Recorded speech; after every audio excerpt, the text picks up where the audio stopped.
Here on this video, let's talk about two famous examples about the hyperinflation in history. Okay, the first one happened in early 1920s in interwar Germany. It's also called the Weimar Republic. Okay? And what happened was because Germany was defeated in World War I, so it had to pay the reparation to other European countries. That means the compensation, the monetary compensation of the war damages made by Germany to other European countries. Okay? And the total amount was about 132 billion gold marks. Okay, so that's a huge amount of monetary compensation, and it puts a lot of fiscal pressures on the German government. Okay, and the government quickly found that after pay the reparation, there would be very little left for the German government to finance its spending. And then the natural response of the government is to print more paper marks, okay, print more money to finance its budget, right? Now, once they start printing more money, this is what happened, okay? So here we show you two curves on this figure. The green one, you're supposed to refer to the left hand axis, and the red one you refer to the right hand axis. The red one measures the price level, the green one is the money supply. As we said, they gradually increased their money supply from 1922 to mid 1923. Okay, and after that they substantially increased their money supply because the government fiscal situation got worse and worse. Okay, now because of that, the price level, as you can see, it moves up hand by hand with the money supply.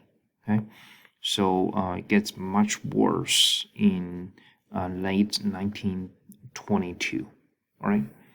And later, when the German government promised that a mark is worth a mark, okay, so they revalued the paper marks. They also signed an agreement with other European countries to postpone the reparation payments, and these things helped a lot with the stabilization of German marks. Okay, so as you can see that the money supply goes back to the normal pace of growth, and so the price level becomes much more stable after that. Okay, and the second example happened more recently, back in 2008, 2009 in Zimbabwe. Okay, so here this is a little boy in Zimbabwe. He is definitely a billionaire. Okay, so you can count, how many zeros here in these paper Zimbabwe dollars, and the boy is a billionaire in Zimbabwe dollars, but he's definitely not rich. Okay, because with this much money he can only being able to exchange a few like a little bit of food like bread, wheat. Okay, and people even find the sign in public restrooms which says toilet paper only, no cardboard, no cloth, no Zimbabwe dollars. Okay, actually, it's a pretty smart to use the Zimbabwe dollars in the bathroom because it's going to be more expensive if you buy the toilet paper. Okay, and in the mid-November 2008, the inflation rate is, well, I'm not sure if you guys could help me with, reading out this number. I don't know, and with so many zeros here. Okay. Anyway, it tells us that the inflation was extremely bad in Zimbabwe. Okay. Now let's look at the causes of hyperinflation. Okay. The direct cause, as we already said when we talk about the Weimar Republic, it's because the government printed a lot of money to finance its budget, right? And it's the same thing in Zimbabwe here. Once again, if you look at the green curve, which is a proxy for money supply, so you look at the left axis. When you look at the orange curve, which measures CPI inflation, you look at the right-hand side axis, right? And then you find that there's a strong correlation between these two.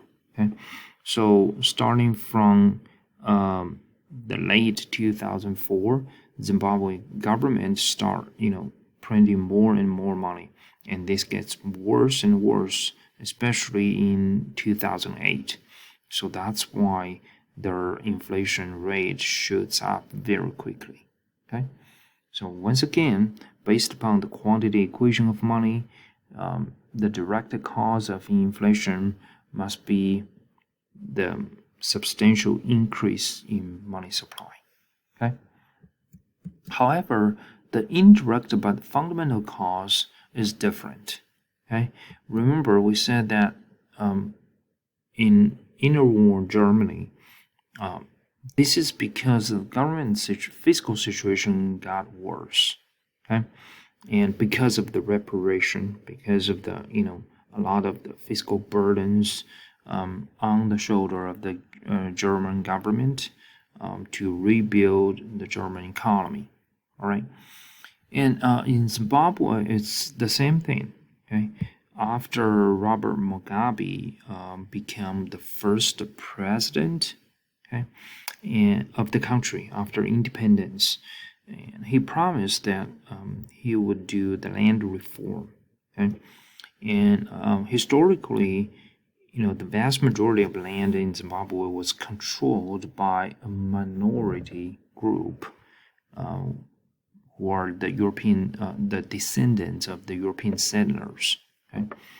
And Mugabe promised that he would take the land from the white European minorities and give them back to the native black majority, and he did that. He kept his promise. Okay.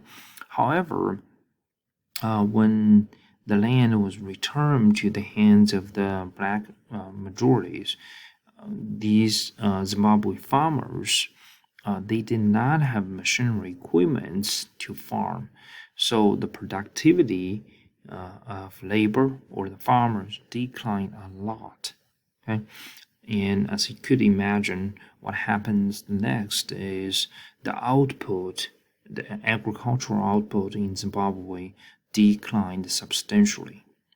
And Zimbabwe is still an agricultural society, okay, or economy. And so when the agricultural output declines, and the tax revenue collected from the agricultural fields declined a lot. Okay, that puts the Zimbabwe government into a very difficult situation to finance its budget or spending. Okay? And then Zimbabwe government decided to print more money, and eventually they got in trouble, right?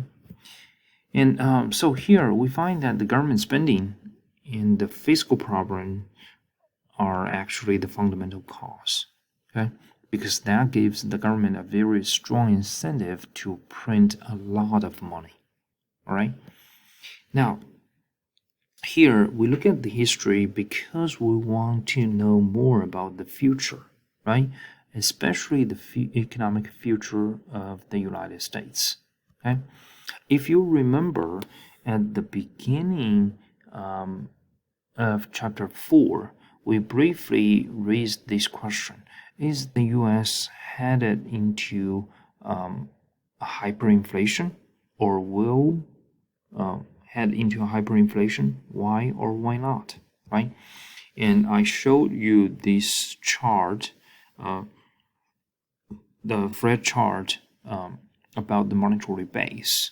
Okay, as we said that, before 2009, okay, we find that there were approximately $850 billion circulating in our economy. And then after that, to fight against the worst financial crisis after World War II, the Federal Reserve used 3 phases of quantitative easing. Okay, so QE1, QE2 here, QE3, and these policies increased the monetary base from 850 billion to 4.3 trillion dollars. Okay, so we end up with much more dollars circulating than what happened before. Okay, and then from 2014 to 2019, we find these numbers start decreasing. Okay, in other words, the Fed sucked part of the money out of the economy. Okay, however, this year, because of the pandemic, because of the massive government aid programs, so the Federal Reserve printed more money to purchase the treasury bonds, treasury bills, and we find that the monetary base increased a lot. Okay, this time is even over $5 trillion. Now, once again, I want you guys to think about, what is the fundamental cause of a hyperinflation? Could that, help us better evaluate the likelihood of the U.S. heading into a hyperinflation? Okay, we can briefly talk about that later during our virtual meeting, and also later this semester, okay, when we put everything together and trying to talk about the fiscal situation of the U.S. government and how that would affect the U.S. economy in the decades to come. All right, so again, I want to give you guys plenty of time to think through this.